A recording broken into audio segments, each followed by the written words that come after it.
यीशु मसीह के मधुर नाम में नई सृष्टि के इस कार्यक्रम में सभी अपने दर्शकों का हृदय से स्वागत करते हुए पिछले अध्ययन को आगे बढ़ाते हुए हम लोग प्रभु यीशु मसीह के नाम के बारे में अध्ययन कर रहे हैं। और जैसा कि हमने पिछले भाग में 2 पुस्तकों के बारे में बहुत अच्छा रेफरेंस दिया था, आप भी उन पुस्तकों को परचेज कर सकते हैं, ये ऑनलाइन अवेलेबल हैं। जो पहली पुस्तक है उसका नाम है the wonderful name of Jesus, जिसके ऑथर E.W. केनियंस हैं। साथ ही साथ एक और पुस्तक है जिसके ऑथर केनेथ E. हिगिंस हैं, और इस बुक का जो टाइटल है वो है द नेम ऑफ जीसस।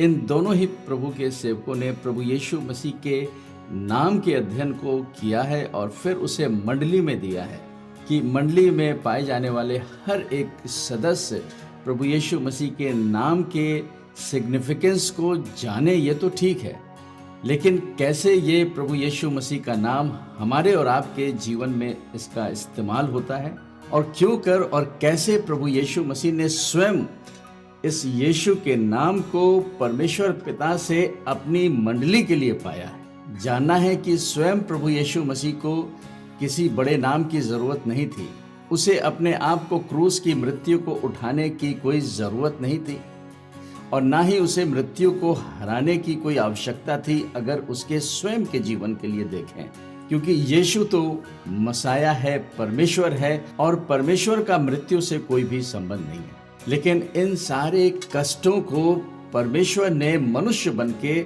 इसलिए सह लिया कि मनुष्य के जीवन से, इस पाप और मृत्यु की व्यवस्था से, जीवन और आत्मा की व्यवस्था के द्वारा मानव जाति को उद्धार के लिए एक मार्ग खोल दे।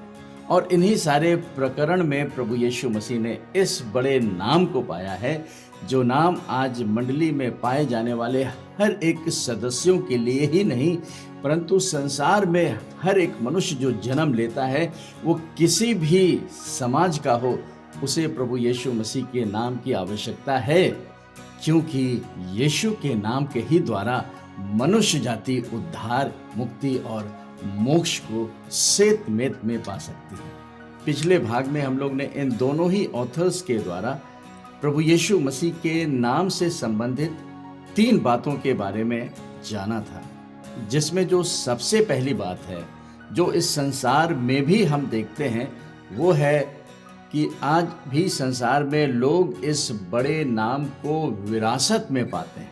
जैसे कि राजा के परिवार में पैदा होंगे तो उसे राजा का नाम मिल जाता है। संसार में आज बहुत बड़े बड़े परिवार भी हैं, उनका एक नाम है संसार में, और उनके परिवार के वंश को आगे बढ़ाने के लिए ये नाम विरासत में आने वाली जनरेशन को मिल जाता है, जिसे हम लोग कहते हैं कि उसने इस नाम को विरासत में पा लिया।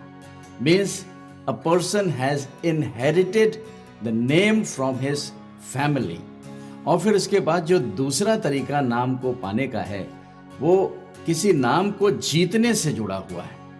जीतने का मतलब यह है कि ये नाम जो है वो एक तरीके से कमाया जाता है। एक बड़ी मेहनत के बाद एक इंसान किसी भी अपने क्षेत्र में इस नाम को अचीव कर सकता है, जिसका एक साधारण एग्जाम्पल है खेल की जगत में। हम लोग बहुत से ऐसे नामों को देखते हैं जिन्होंने अपने नाम को उस खेल के क्षेत्र में जीता है या उसे बना लिया है। इस प्रकार से जो दूसरा नाम है वो अचीव किया जाता है या उसे जीता जाता है। और फिर इसके बाद जो तीसरे प्रकार से नाम किसी व्यक्ति विशेष को मिलता है, वो उसे एक उपाधि के रूप में मिलता है। और इसका बेस्ट एग्जाम्पल जो है वो यूनिवर्सिटी सिस्टम्स का हम समझ सकते हैं।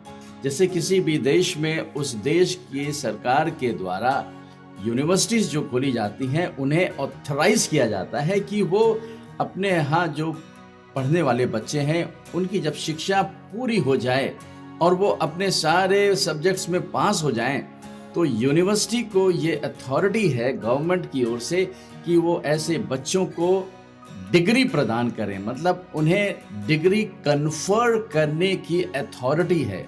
और जब भी एक स्टूडेंट अपनी डिग्री को कंप्लीट कर लेता है तो कॉन्वोकेशन के दिन उसे डिग्री जो है वो कन्फर की जाती है, उसे डिग्री की उपाधि मिलती है कि अब फलाना एक इंजीनियर हो गया, एक डॉक्टर हो गया, या उसने ग्रेजुएट की डिग्री कंप्लीट कर दी एग्रीकल्चर में, वो एक एग्रीकल्चरिस्ट हो गया, या वो एक साधारण साइंस ग्रेजुएट हुआ, या वो आर्ट्स ग्रेजुएट हुआ।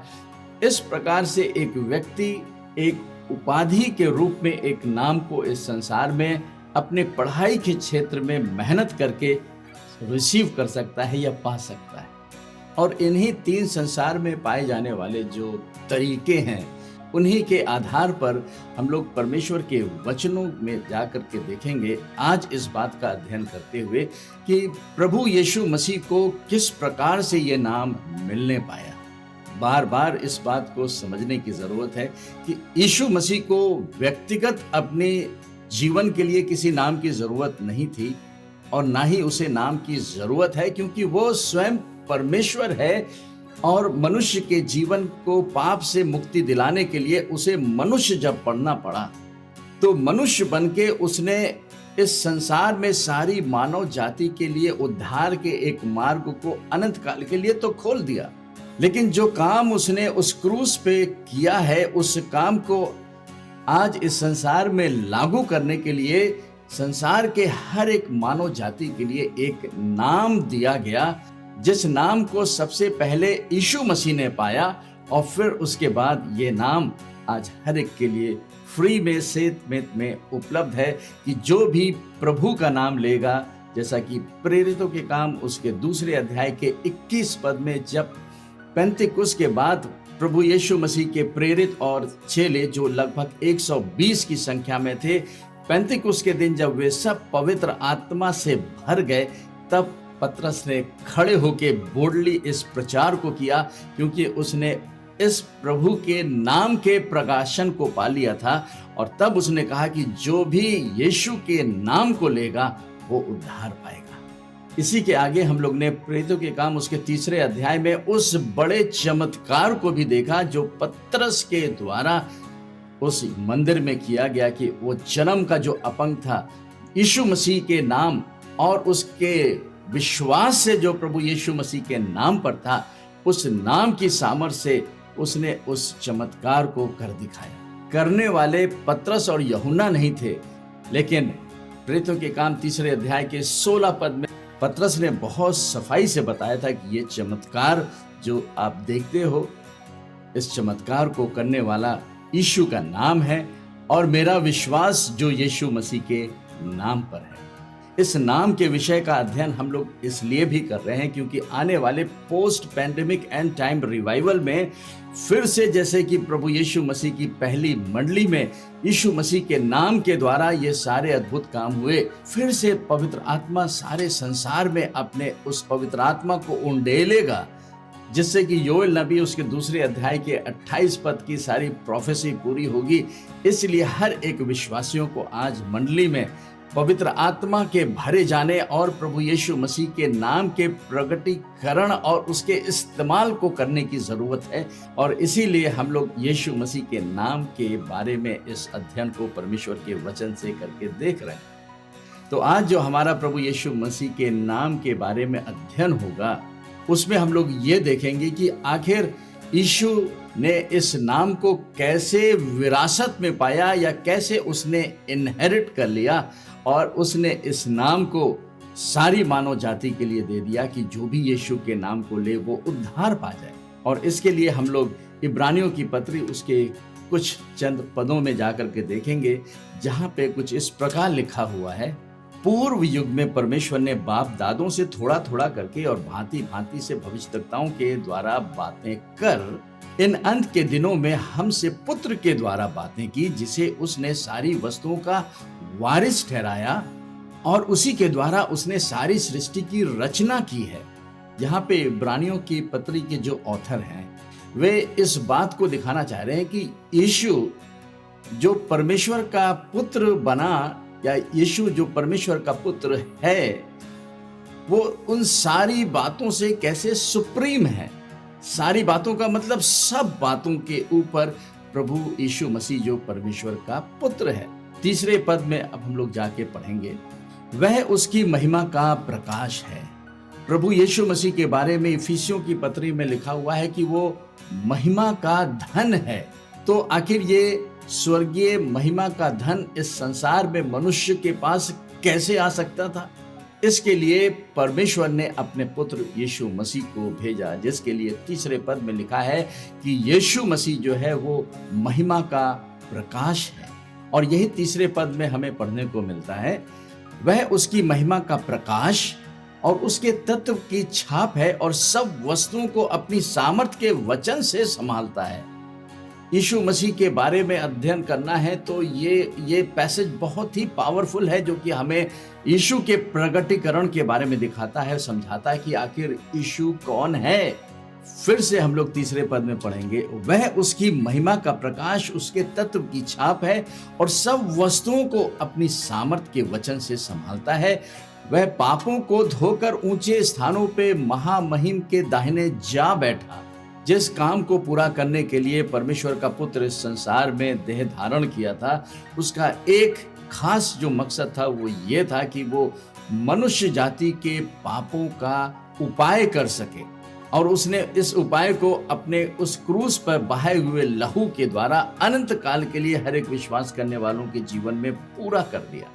और जब पूरा कर दिया तो फिर वो वापस जा करके अपने परमेश्वर पिता के दाहिने हाथ पर विराजमान हो गया। चौथे पद में आगे लिखा हुआ है, और स्वर्गदूतों से उतना ही उत्तम ठहरा जितना उसने उनसे बड़े पद का वारिस होकर उत्तम नाम पाया, the most excellent name of Jesus. और फिर पांचवें पद में लिखा हुआ है, क्योंकि स्वर्गदूतों में से उसने कब किसी से कहा, परमेश्वर ने कभी भी स्वर्गदूतों से नहीं कहा कि तू मेरा पुत्र है, आज तो मुझसे उत्पन्न हुआ है। और फिर यह, मैं उसका पिता हूंगा और वह मेरा पुत्र होगा। आज हम लोग इब्रानियों की पत्री पहले अध्याय उसके पहले से 6वें पद तक इन बातों को देखेंगे और समझेंगे कि आखिर किस प्रकार से परमेश्वर के पुत्र ने इस नाम को इनहेरिट किया है हमारे और आपके लिए। यहां पर हम लोग ने पहले पद से तीसरे पद तक प्रभु यीशु मसीह की सुप्रीमेसी को देखा कि वो सारी बातों में हर एक बीइंग से, हर एक प्राणियों से सुप्रीम है। और उस सुप्रीमेसी में चाहे वो स्वर्गदूत भी हैं, जिसे हम लोग पवित्र स्वर्गदूतों के रूप में भी जानते हैं, यीशु मसीह जो परमेश्वर का पुत्र है, इन सारे बातों से, इन सारे बीइंग से, इन सारे प्राणियों से जो आत्मिक प्राणी हैं उनसे कहीं ज्यादा सुप्रीम है। लेकिन जब हम चौथे पद में पढ़ते हैं तो वो इस सुप्रीमेसी को किस प्रकार से वचन कहता है, और स्वर्गदूतों से उतना ही उत्तम ठहरा। इस बात को समझने के लिए हम लोग इंग्लिश के एम्पलीफाइड वर्जन में भी जाके पढ़ेंगे, देखेंगे, जहां कुछ इस प्रकार लिखा हुआ है चौथे पद में, having become as much superior to angels since he has inherited a more excellent and glorious name than they, means that is son, the name above all names। बहुत ही सुंदर, प्रभावशाली और गहरा प्रकाशन इब्रानियों के लेखक यहाँ पर बताते हैं यीशु मसीह के बारे में कि एंजल से, स्वर्गदूतों से भी कहीं उत्तम नाम प्रभु यीशु मसीह ने पाया। जो शब्द उत्तम है वो कहां से आया? लिखा हुआ है कि he has inherited a more excellent and glorious name। इसका मतलब है कि प्रभु यीशु मसीह ने कहीं ना कहीं, कभी ना कभी इस संसार में उस बड़े एक्सीलेंट ग्लोरियस नेम को, नाम को हमारे या कलीसिया के लिए विरासत में पाया। He inherited this name।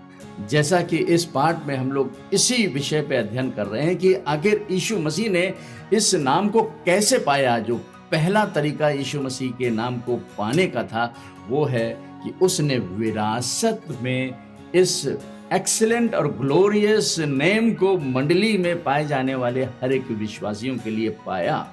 और यही नाम फिलिपियों में जब हम लोग पढ़ते हैं दूसरे अध्याय में तो लिखा है कि ये नाम, यीशु का नाम, हर एक नामों से सुपीरियर है, श्रेष्ठ नाम दिया गया है।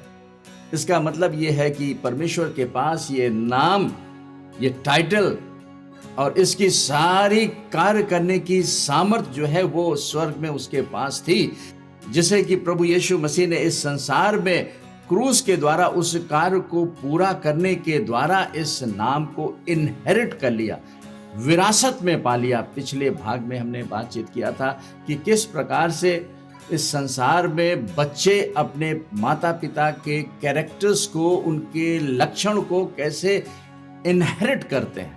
एक और एग्जाम्पल के द्वारा हम लोग इस इनहेरिटेंस को समझने की कोशिश करेंगे कि संसार में जो माँ बाप की प्रॉपर्टी होती है, तो माँ बाप संसार में जब अपने समय को पूरा कर लेते हैं तो वो एक लीगल डॉक्यूमेंट के द्वारा, जिसे विल कहा जाता है, वो अपनी जो भी प्रॉपर्टी के हिस्से को कर करके अपने बच्चों को दे देते हैं। इस प्रकार से उनके सारे जो फिजिकल प्रॉपर्टीज इस संसार में जो उन्होंने कमाया है, बनाया है, वो अपने बच्चों को वो कैसे ट्रांसफर करते हैं, उसके लिए एक फैक्टर होता है जिसे कहते हैं लीगल डॉक्यूमेंट या विल कहते हैं। और ये विल तभी बच्चों के लिए लागू होता है जब माता पिता इस संसार को छोड़ करके अपनी उम्र को पूरा करके चले जाते हैं। तो जो भी उनकी प्रॉपर्टीज हैं उसका ट्रांसफर उनके दिए गए उस पेपर पे लिखे हुए लीगल डॉक्यूमेंट के द्वारा आधारित होता है और फिर बच्चों को बांट दिया जाता है उनकी प्रॉपर्टीज को, और उनकी विल के अनुसार फिर वो प्रॉपर्टीज उनके बच्चों को मिल जाती है। तो जैसा कि चौथे पद में बहुत सफाई से लिखा हुआ है कि यीशु मसीह ने इस बड़े नाम को, उत्तम नाम को पाया है। इंग्लिश के एम्पलीफाइड वर्जन में ये आया है कि that Jesus inherited the most excellent and most glorious name.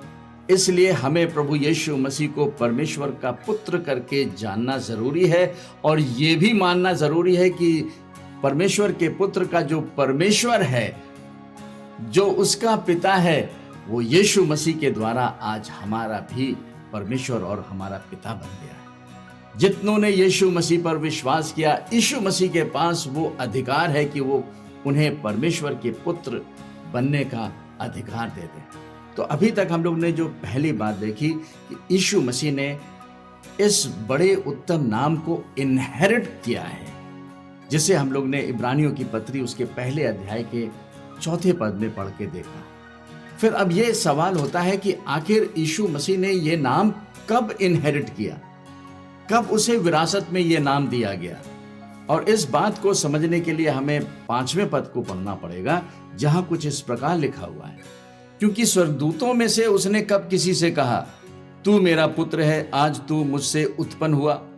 ये सारी बातें परमेश्वर पिता ने स्वर्गदूतों से नहीं कही। पुत्र होने का जो अधिकार और पुत्र होने की जो कार्य थे वो केवल मसीहा के द्वारा पूरे किए गए, उस क्राइस्ट के द्वारा पूरे किए गए, जो इस संसार में यीशु बन के आ गया, अपना एक देह धारण किया जिसका नाम है यीशु मसीह। और उसी के लिए वचन कहता है कि स्वर्गदूतों में से उसने कब किसी से कहा, तू मेरा पुत्र है, आज तू मुझसे उत्पन्न हुआ, और फिर ये मैं उसका पिता हूंगा और वह मेरा पुत्र होगा। इसे हम लोग एम्पलीफाइड वर्जन में भी पढ़ के देखेंगे, जहां इस प्रकार लिखा हुआ है 5वें पद में, for to which of the angels did the father ever say, you are my son, today I have begotten, means feathered you, establish you as a son with kingly divinity। ये सारी बातें परमेश्वर पिता ने किसी भी एक स्वर्गदूत से नहीं कही। आगे लिखा हुआ है, and again means did he ever say to the angels, I shall be a father to him and he shall be a son to me। ये बातें परमेश्वर पिता ने किसी भी स्वर्गदूत से नहीं करी, लेकिन उसने अपने इस बात को अपने बेटे के लिए कहा था। अब ये सवाल होता है कि कब उसका जन्म हुआ। ज्यादातर मसीही लोग जो है वो क्रिसमस के दिन प्रभु यीशु मसीह के जन्म की खुशियां मनाते हैं। यीशु मसीह का जन्म जो है वो और जन्मों से अलग है। क्रिसमस के दिन प्रभु यीशु मसीह ने एक देह को धारण किया। इब्रानियों की पत्री उसके 10वें अध्याय के 5वें पद में लिखा हुआ है कि परमेश्वर ने उसके लिए एक देह तैयार किया, एक बॉडी बनाया जिसमें कि जिसका नाम यीशु है, लेकिन उसके अंदर मसीहा है, क्राइस्ट है, यानी कि स्वयं परमेश्वर है। यूहन्ना रचित सुसमाचार पहले अध्याय के पहले पद में लिखा हुआ है कि आदि में वचन ही था, यही वचन देहधारी हो गया। इस विषय पे हम नहीं जा रहे, लेकिन जब हम जन्म की बात करते हैं तो यीशु मसीह का जन्म जो है वो क्रिसमस वाले जन्म के बारे में नहीं कहता है। इसके जन्म के बारे में हम लोग प्रेरितों के काम उसके 13 अध्याय के 33 पद में पढ़ के देखेंगे, जहां पे भजन संहिता के रेफरेंस को पत्रियों में दिया गया है, बताया गया है कि आखिर कब परमेश्वर के पुत्र का जन्म हुआ। हम लोग इस बात का अध्ययन कर रहे हैं कि आखिर यीशु मसीह ने अपने इस बड़े एक्सीलेंट नेम को कैसे इनहेरिट किया, कैसे उसे विरासत में मिला। ये बहुत साफ है कि यीशु ने इस नाम को अपने पिता के द्वारा विरासत में पाया है कि ये नाम उसकी मंडली, उसकी देह के पाए जाने वाले विश्वासियों के लिए इस्तेमाल किए जाए। प्रेरितों के काम उसके 13 अध्याय के 33 पद में कुछ इस प्रकार लिखा हुआ है कि परमेश्वर ने यीशु को जिलाकर, यहां पे हमें समझने की बात है, प्रभु यीशु मसीह के रिजरेक्शन को समझना है। यीशु मसीह के जन्म की खुशियां क्रिसमस को हम सब मनाते हैं, अच्छी बात है। और उस दिन तो प्रभु यीशु मसीह का देह धारण हुआ था। उस दिन तो प्रभु यीशु मसीह के अपने माता के गर्भ के 9 महीने के पूरे होने का दिन था, जिसे हम लोग क्रिसमस कहते हैं। और इसके साथ हम ये सब जानते हैं कि आखिर मरियम की कोख में ये गर्भ कैसे आया, उसकी गर्भ में कौन सा बीज आया, और ये बीज परमेश्वर का जीवित वचन है, जिसे मरियम ने विश्वास के द्वारा अपनी आत्मा में रिसीव किया था, जहां पर पवित्र आत्मा की सामर्थ से ये वचन जो है वो देह धारण हो गया। क्रिसमस के दिन वो संसार में बैतलहम में पैदा हो गया। तो इस पैदाइश की बातें हम लोग यीशु के नाम की विरासत में नहीं कर रहे हैं। उस पैदाइश के समय तो उसे एक नाम दिया गया था कि तू इसका नाम यीशु रखना। यीशु उसके कार्यों को दिखाता है कि ये संसार का उद्धार करता होगा। और जब प्रभु यीशु मसीह ने 33.5 साल के बाद इस कार्य को, जिस काम के लिए परमेश्वर ने उसे भेजा था, सारी मनुष्य जाति के लिए क्रूस के द्वारा पूरा कर दिया। सारे मनुष्य जाति के पापों को धो करके महामहिम के सिंहासन पे जा बैठा। यानी कि क्रूस के उस बड़े बलिदान के बाद तीसरे दिन प्रभु यीशु मसीह जब मृत्यु में से जी उठा, इसके लिए हमें प्रभु यीशु मसीह की शारीरिक मृत्यु और आत्मिक मृत्यु का भी ज्ञान होना चाहिए कि इस संसार में प्रभु यीशु मसीह केवल शरीर में ही नहीं मरा, लेकिन उसने उस आत्मिक मृत्यु के भी दर्द को सहा है। और ये आत्मिक मृत्यु उसे तब मिली जब परमेश्वर पिता ने सारी मानव जाति के पापों को उठा करके यीशु मसीह के ऊपर डाल दिया। क्योंकि लिखा है 2 कुरिन्थियों उसके 5 अध्याय के 21 पद में, वो जो पाप से अज्ञात था उसी को परमेश्वर पिता ने हमारे और आपके लिए पाप ठहरा दिया। पाप जो एक आत्मिक सब्सटेंस है और पाप का प्रभाव मनुष्य की आत्मा पर रहता है, और परमेश्वर पिता ने सारी मानव जाति के पाप को उठा करके यीशु मसीह की आत्मा पर डाल दिया। और इस प्रकार मसीह यीशु ने उस बड़े आत्मिक मृत्यु को भी सहा है, क्योंकि क्रूस पर यीशु मसीह ने कहा, हे पिता तूने मुझे क्यों छोड़ दिया। ये आत्मिक मृत्यु एक अलगाव को दिखाती है, जिसका प्रभाव उसके शरीर पर भी पड़ा कि शरीर में भी उसने अपनी आत्मा प्राण के अलगाव को भी सहा। शरीर पर तो उसने पाप पर दंड की आज्ञा को तो उठाया, लेकिन साथ ही साथ उसने आत्मा में भी हमारे और आपके पापों के दंड को चुकाया। और जब दंड को चुका करके तीसरे दिन मुर्दों में से जी उठा है, सारी मानव जाति के लिए एक नई रेस को उसने अपने अंदर बना लिया है। तब इसे हम लोग प्रेरितों के काम उसके 13 अध्याय के 33 पद में पढ़ के देखते हैं कि परमेश्वर ने यीशु को जिलाकर वही प्रतिज्ञा हमारी संतान के लिए पूरी की, जैसा उसने भजन में भी लिखा है, तू मेरा पुत्र है, आज मैं ही ने तुझे जन्माया है। तो प्रभु यीशु मसीह का जो आत्मिक जन्म हुआ था, जिसमें सारी मानव जाति जो दूसरे आदम में जन्मी थी, वो है प्रभु यीशु मसीह के रिजरेक्शन का डे। और इसी प्रमाण को संत पौलुस भी रोमियो की पत्री उसके 1 अध्याय के 3 पद में भी कुछ इस प्रकार से कहते हैं अपने पुत्र हमारे प्रभु यीशु मसीह के विषय में प्रतिज्ञा की थी कि वह शरीर के भाव से तो दाऊद के वंश से उत्पन्न हुआ, इसलिए वो आने वाले दिनों में मिलेनियम किंगडम में वो राजा की तरह राज्य करेगा और उसके राज्य को कोई रोक नहीं सकेगा, क्योंकि वो दाऊद के वंश से जन्म लिया।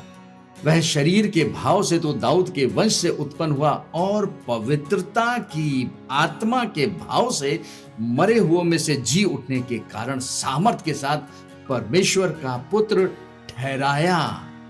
और पवित्रता की आत्मा के भाव से मरे हुओं में से जी उठने के कारण सामर्थ के साथ परमेश्वर का पुत्र ठहरा है। हालेलुया। इंग्लिश के एम्पलीफाइड वर्जन में लिखा हुआ है, and as to his divine nature, according to the spirit of holiness, was openly designated to be the Son of God with power in a triumphant and miraculous way by his resurrection from the dead, Jesus Christ our Lord। इस प्रकार से प्रभु यीशु मसीह ने मृत्यु को हरा करके जब तीसरे दिन मुर्दों में से जी उठा है, तो परमेश्वर ने कहा कि तू मेरा पुत्र है और तेरा नाम तुझे ये यीशु दिया जाता है। And Jesus Christ inherited the name of Jesus. ये वो नाम है जो हर एक नामों से श्रेष्ठ है। उसने जो नाम इनहेरिट किया, लिखा है the most excellent and most glorious name. तो कैसे प्रभु यीशु मसीह ने इस नाम को हमारे और आपके लिए विरासत में लिया? मृत्यु में से सामर्थ के साथ जी उठने के द्वारा परमेश्वर पिता ने अपने इस बड़े नाम को यीशु मसीह को ट्रांसफर कर दिया। ये नाम परमेश्वर पिता ने स्वर्ग में रखा था, जो कि यीशु मसीह के सारे कार्यों के पूरा होने के बाद उसको ये नाम विरासत में दे दिया, जो आज प्रभु यीशु मसीह ने सारी मंडली को ट्रांसफर कर दिया है कि जो भी यीशु मसीह के नाम को लेगा वो निश्चय उद्धार पाएगा। और इसी के साथ उद्धार पाने के बाद हम अपने आत्मिक जीवन में इस प्रभु यीशु मसीह के नाम को सामर्थ के साथ ले सकते हैं, जैसा पतरस और यूहन्ना ने प्रभु यीशु मसीह के नाम और उस विश्वास के द्वारा जो यीशु के नाम पर है, उस अपंग के जीवन में एक बड़े चमत्कार को कर दिया। ये एक चमत्कार करने वाला जो नाम है वो यीशु का नाम है, जो इनहेरिट किया है प्रभु यीशु मसीह ने और आज हमारे और आपके लिए उपलब्ध है।